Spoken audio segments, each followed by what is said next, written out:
কোরআনের সাথে অবমাননা হচ্ছে, এটা সারা বিশ্বের মুসলমানের অন্তরে কষ্ট হয়। নিচে আল্লাহর নাম লেখা আছে এবং অন্য ধর্মের খ্রিস্টান ধর্মের ওই লোগো একটা দেওয়া আছে। তো এটা আমাদের জন্য নিন্দনীয়, খুবই দুঃখের বিষয়, এর প্রতিবাদ জানাই। আজকে যে বিষয় ঘটছে একের পর এক আমরা দেখেছি, যখনই উত্তরপ্রদেশে কোনো রকমভাবে কোরআন নিয়ে বলুন, মসজিদ নিয়ে বলুন, বা আসামে, বিহারে, দিল্লিতে কোনো সমস্যা হলে এখানকার বিশিষ্ট ব্যক্তিরা কথা বলেন এবং তারা প্রতিবাদ করেন। বিভিন্ন পত্রিকাতেও আমরা দেখেছি সেগুলো প্রকাশ হতে। খোদ পশ্চিমবঙ্গে প্রেসিডেন্সি বিশ্ববিদ্যালয়ের সামনে সরস্বতী পুজো করা হলো। সেই সরস্বতী পুজো টিএমসিপি অর্থাৎ টিএমসি ছাত্র পরিষদ এবং মদন মিত্র উপস্থিত ছিলেন সেই পুজোতে আমরা দেখেছি। কিন্তু সেখানে দেখা গেছে যে একটি সরস্বতী পুজোর ঠাকুরের পায়ের নিচেই একদম সেখানে একদিকে আল্লাহ লেখা আছে, অপরদিকে যীশু খ্রিস্টের চিহ্ন সেটাও আছে। এ বিষয়ে আমি চলে যাব আজকে পীরজাদা সাউদ সিদ্দিকীর সঙ্গে জানতে চাইব। এই যে বিষয়টা, একটা ঠাকুরের পায়ের মূর্তির নিচে আল্লাহর নাম লেখা, এটা কি বার্তা দিতে চেয়েছে? দেখেন, সর্বপ্রথম তো এটা আমাদের জন্য কষ্টের।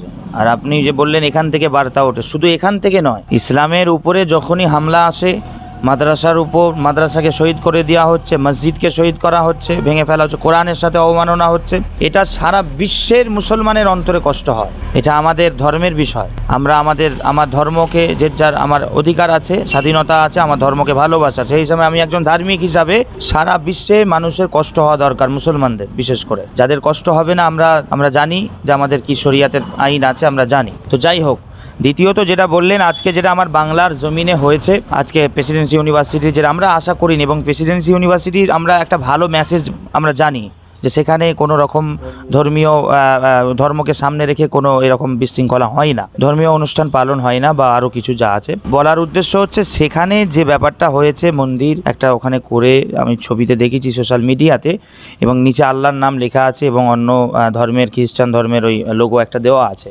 তো এটা আমাদের জন্য নিন্দনীয়, খুবই দুঃখের বিষয়, এর প্রতিবাদ জানাই আমরা সবাই।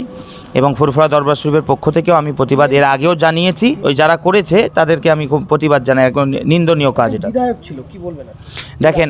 দেখেন এইটাই তো আমার বলার উদ্দেশ্য, যে আজকে আমার বাংলার সম্প্রীতি, যেটা ভ্রাতৃত্ব আমাদের সব ধর্মের মধ্যে ছিল, আছে, আগামীতেও থাকবে, তো এই সম্প্রীতিটাকে, ভ্রাতৃত্বটাকে কারা নষ্ট করতে চাইছে, এটা দেখার দায়িত্ব শুধু আমাদের নয়। আমি তো শুধু প্রতিবাদ করে দিলে হবে না, বা আরও একজন প্রতিবাদ করবে, এই প্রতিবাদ তো আমাদের চলতে থাকবে। কিন্তু এটার নজরদারি আমার মনে হয় এটা দিতে হবে পুলিশ প্রশাসন যারা আছে, তাদেরকে এই সমস্ত জিনিসগুলোর প্রতি একটু লক্ষ্য রাখা দরকার, নজর দেওয়া দরকার। অবশ্যই মুখ্যমন্ত্রী সহ যারা আরও এই সমস্ত দায়িত্বে আছে, পুলিশ মন্ত্রী যারা আছে, তাদেরকে এই সমস্ত জিনিসগুলোর নজর দেওয়া দরকার, যে কেন হবে আমার বাংলার এই পরিবেশ, এত শান্তিপূর্ণ সুন্দর পরিবেশটাকে কারা নষ্ট করতে চাইছে ধর্মের সুরসুরি দিয়ে।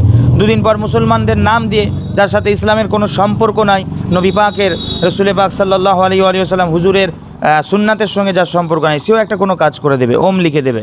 তো এইগুলো কেন হবে বলার উদ্দেশ্য, এগুলো নজর পুলিশকে দিতে হবে। পুলিশ যেন দৃষ্টি দেয়, তাদের দিকে খেয়াল রাখে যেন, বা কড়া একটা স্টেপ নেয় এই ব্যাপারে, যাতে করে এই রকম ধর্মের সুরসুরি দিয়ে আমার বাংলার এই পরিবেশটা যেন যাতে নষ্ট না হয়, এই আশা করি।